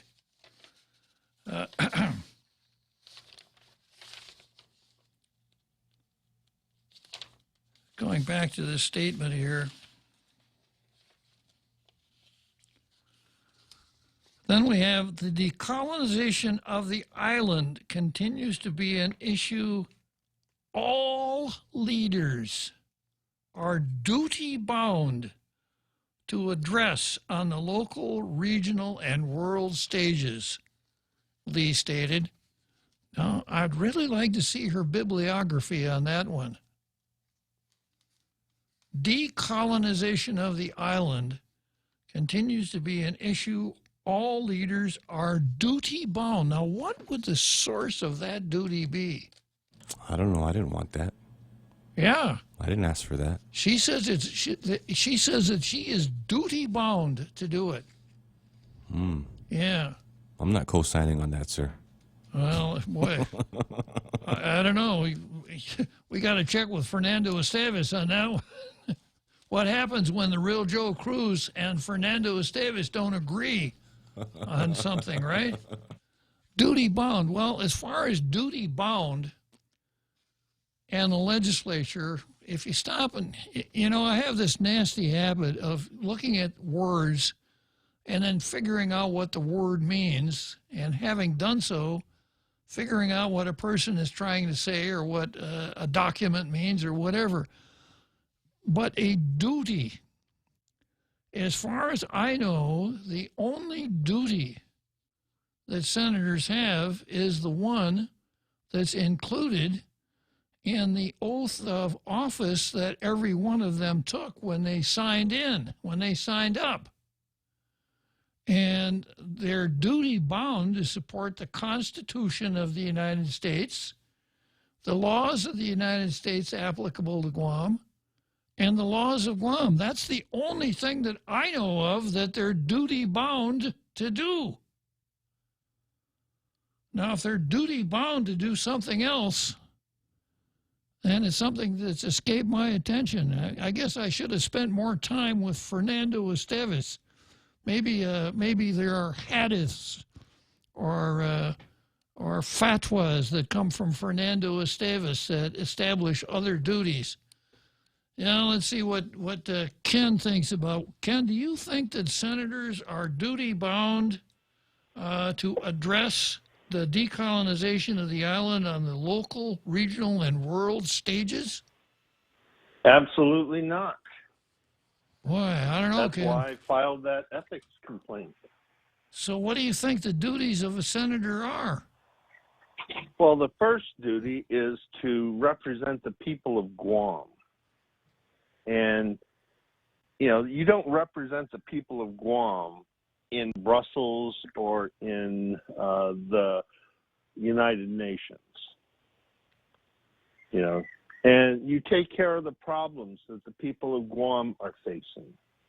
Right now, the duty of the senators is to address our growing crime rate, our collapsing public health care system, and our falling apart education system. Those are the mandates of the Organic Act. Nothing in the Organic Act says that the senators of Guam will decolonize the island. So that's where we're running into issues. She is taking her personal agenda and trying to foist it on ours. It would be like me saying that all senators must live in purple houses. And if they don't live in purple houses, we will penalize them. Yeah. Would it be fair, Ken, would it be fair to say that what Raging Lee is doing is scratching her own itch, as that term is known here on Tall Tales? Yes, it is. It's her agenda. It's not the people's agenda. She's supposed to represent the people. It would have been different if 8 years ago, when they had the $300,000 to conduct educational efforts as part of their educational efforts, they actually spent the money and did a comprehensive education and survey. And at the end of the survey, the people of Guam, a majority of the people of Guam came out for decolonization. But they didn't do that. They threw a party at the Dusatani and invited people from all the decolonized nations to come and tell us how wonderful it was. I mean, to tell the senators and the rest of the choir how wonderful it was. That was not an education process, and it was not a survey. So they can't claim there's a mandate. I did a survey and found that 4% liked the status quo, and another 24% wanted closer relations. You know, so, yeah. You know, at least I did the work. She didn't. So I can claim a mandate that she can't claim. And I have been using that mandate, and not a single one of them has challenged it. You know? So it goes back to, we have a group of senators in this legislature that are more concerned about their personal agendas than doing things for the people of Guam. If they had been concerned about doing things for the people of Guam, one of the fastest ways to slow down the meth traffic is to improve detection. Yet instead of spending money to buy 30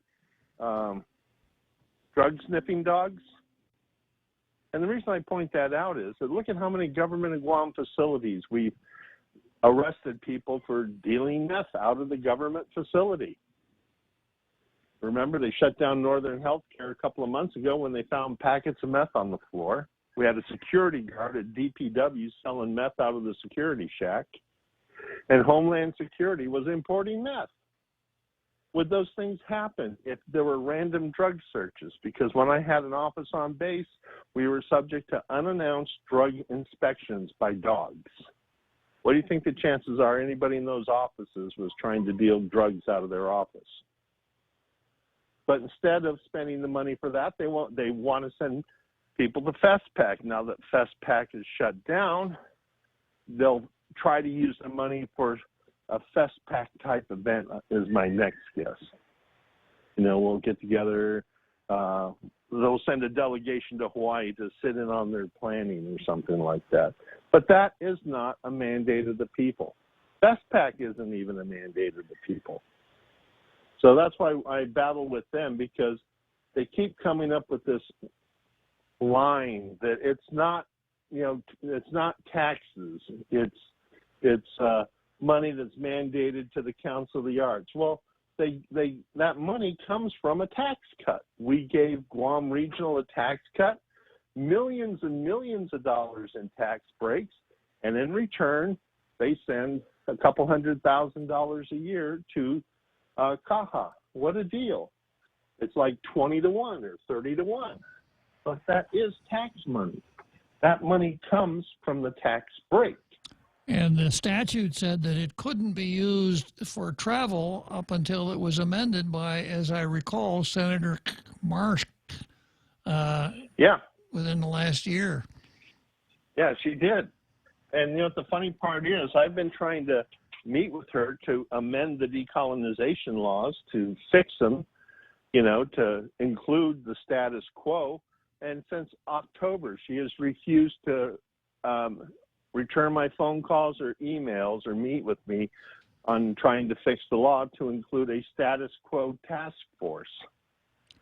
Maybe you're looking in the wrong place. Maybe in the lobby of the United Nations building, Ken, might be more fruitful for you.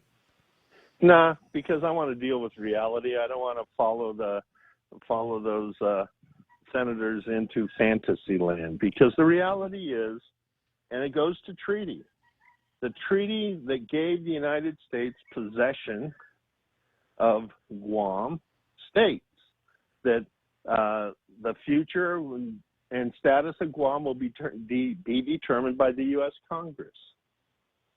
That's where the senators need to be going, instead of going to the United Nations or to Brussels and the unrepresented People National Organization or whatever it is.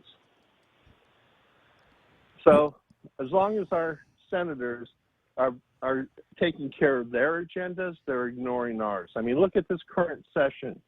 The most pressing legislation on that in this week's session is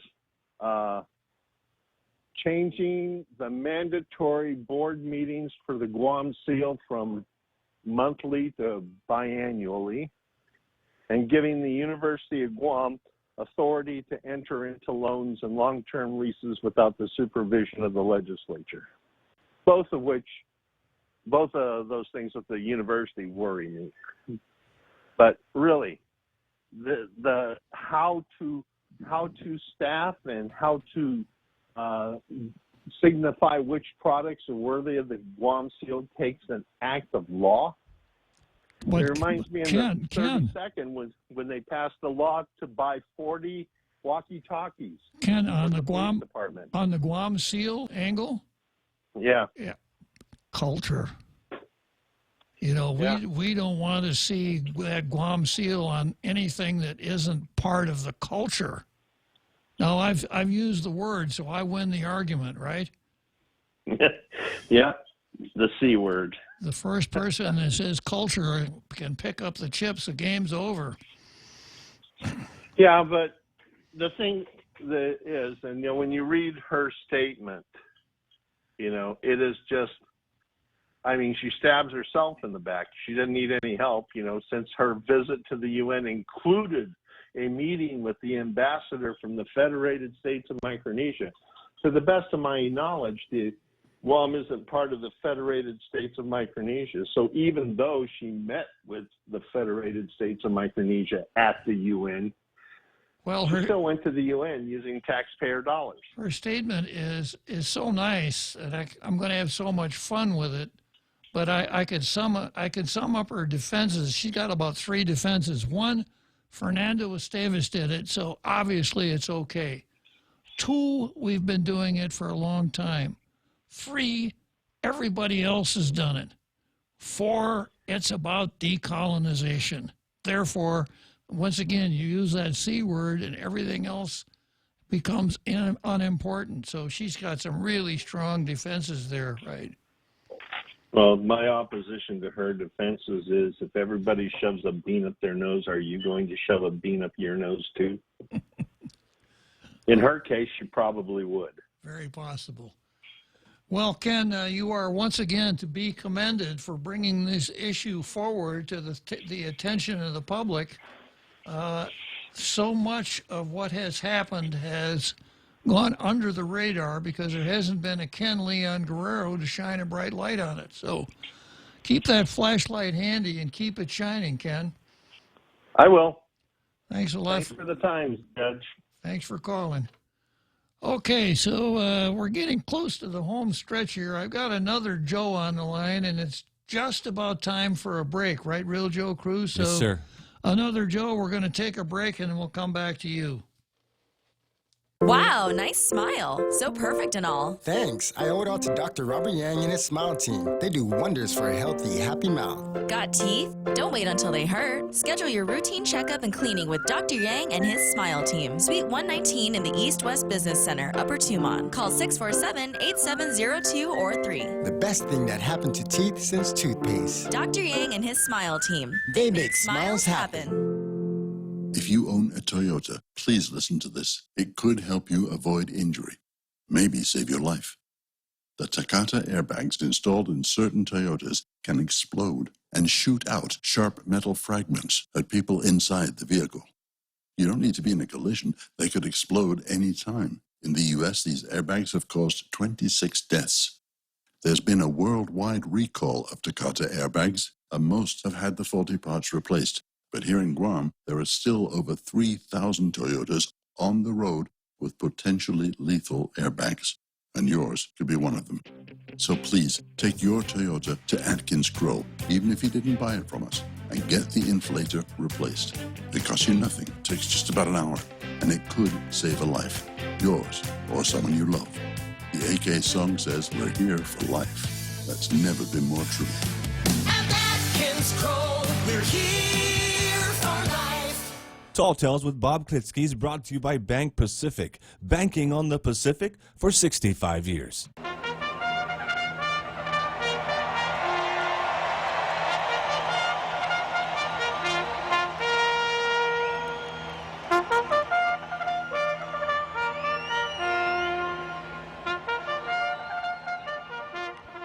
So here we are, Churchill Downs, Louisville, Kentucky.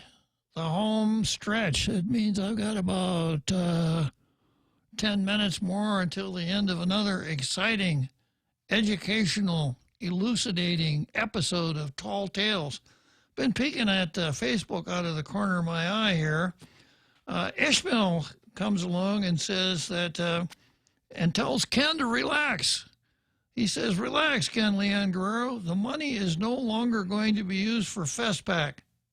It's going to be used to send Marsh and Bavacqua to Hawaii to learn how Hawaii is dealing with coronavirus. Well, that would be a good use of the money.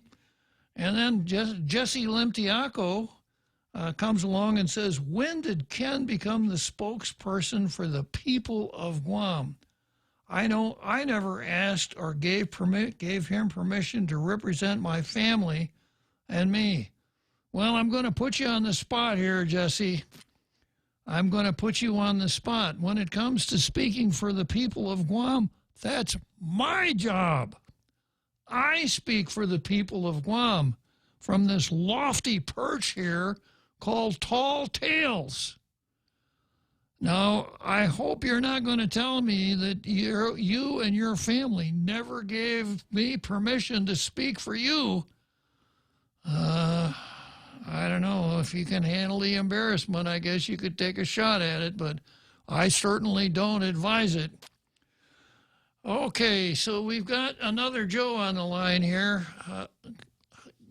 Second right on the Ferris wheel here, another Joe. Well, so I would suggest that even though all these individuals are not, like Ken Leon Guerrero, are not elected representatives in our government, that we live in a free country, last time I checked. So we have a right to freedom of speech. We have the right to voice our opinions. and including if it's dissenting against elected officials of a government, and especially if we feel as that the elected officials of our government are not following the appropriate approved protocol. So, having said that, I think it's really interesting to hear these perspectives that these elected officials are not following the protocol, and despite what they say, they don't have a mandate, and this is not a part of an educational process for decolonization, if I heard that right. I think it's all very interesting. But I also have to add to that, Uncle Bob, that when I was a kid, along with other social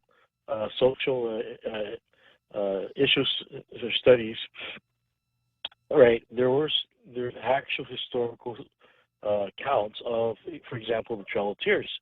And I could not help but feel a sense of caution that history that we don't pay attention to or are aware of can be repeated if we're not careful. So I think a useful point also is that on your show Tall Tales, you are very cautious to acknowledge this point, and recognizing that any majority group, we have to be very careful that they might be in a position to do the same that the federal government did with the Cherokee and the Trail of Tears, and that would not be approved or acceptable. In fact, it would be frowned upon by such sages as yourself there, Uncle Bob, which we can all appreciate, because there would be a double standard otherwise. But if you're in a majority group, or even if it's a slight majority, there is that temptation to take some form of action. But the question is, what's the appropriate action? And definitely, it should not be something along the lines of the Trail of Tears. So, having said that, because really, if we had the extreme form of decolonization and Chamorro homeland, right, that would suggest that those things could occur. We would say, we don't really want this group or that group or the other group around, and whether or not it's approved or acceptable, we're going to start deporting. That's something definitely to be looked at cautiously, and we'll follow the rules. Follow the rules of the federal government, and if we don't agree, again, follow the rules of the system. So, having said that, Uncle Bob, what do you think? You think that kind of makes sense? Am I in the right neighborhood? Yeah, I guess so. When we talk about decolonization, we're really not talking about decolonization here. I make this point over and over again. We're talking about an independent Guam, and completely separate from the United States. And as I see it, it would be a government of Chamorros, by Chamorros, for Chamorros. And you wouldn't be opposed to that as long as they were open about it, right? Because even if you disagree with them, as you said before, at least they were being honest. Yeah, but they're trying to slide one by here. The myth of self-determination is not what anybody wants, because there aren't any choices other than independence.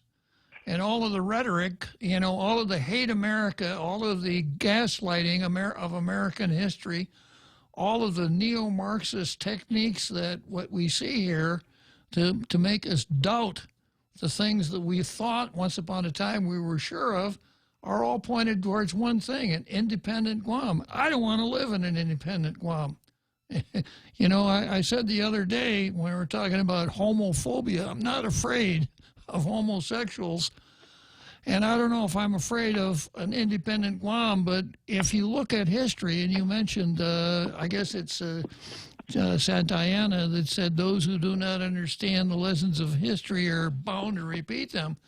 If you look at the history of, quote, decolonization around the world since 1960, so often former colonies adopt a Marxist form of government, socialism, Marxism, etc., and oftentimes the decolonization is accompanied by what's called ethnic cleansing, where the people who are not of the, the non-indigenous take off in fear of their lives. I've mentioned the Pinois in Algeria using the word Pinois on the program before. So no, I'm not in favor of an independent Guam, and I see through what's going on here with this whole decolonization movement. And when I see someone who's in a legislative body acting as though that person had a charter to go to an international body like the United Nations, to the fourth committee, using my money to do it, it doesn't sit very well at all. Another Joe. I hear you, Uncle Bob, and I would suggest that whether or not we completely agree or disagree in some issues, that these slippery slopes are dangerous, and really you should say what you mean and mean what you say, and not try to slip one by the people. I would suggest that the reason they might be doing this is because they feel that they might fail otherwise. People would stop them before they would be. In other words, they would be non-starters. Like the piece I had yesterday, you've got to boil the frog slowly. If you follow that analogy, Another Joe, you can, in order to get your way, so to speak, you can put a frog in a pan full of water and turn the gas on and gradually increase the heat, and the frog won't notice it. Yeah, he won't notice it until he's boiled to death. Yes, so that's what I see the separatists here doing. They're boiling the frog slowly. They know that the word independence is just too big a chunk for anybody to swallow. So self-determination, we've never had self-determination. So now we've got to have senators traveling to the United Nations on my nickel to talk about it. Anyhow, call back tomorrow, Another Joe? Okay, thank you very much. Your time, Bob. Thanks. All right, so here we are at the end of another perfect day here on Tall Tales. The real Joe Cruz and I will be back tomorrow at 1600. See you then.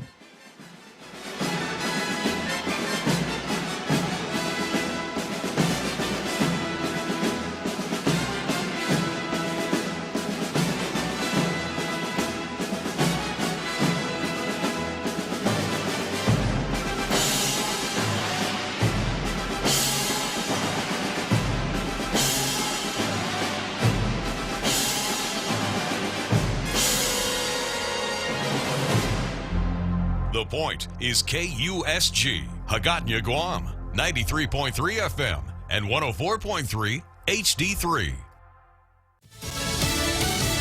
Texas goes for Joe. I'm Jack Callahan, Fox News. The second biggest Super Tuesday prize goes to the former vice president as he takes the primary in Texas. With about 93% of precincts reporting Biden at 33.12%, Sanders 29.67%. So much different than the polls predicted coming into Super Tuesday. Most of them showing Bernie with a commanding lead. Fox's Todd Pyro in Houston earlier addressing supporters in Los Angeles. Biden credited an election eve endorsement in the Lone Star State. We're doing well in Texas because of Beto O'Rourke. The Texas win gives Biden at least 9 of the Super Tuesday primaries.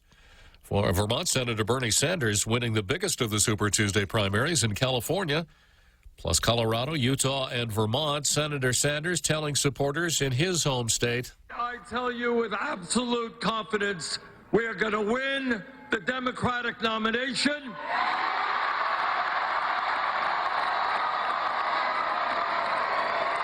And we are going to defeat the most dangerous president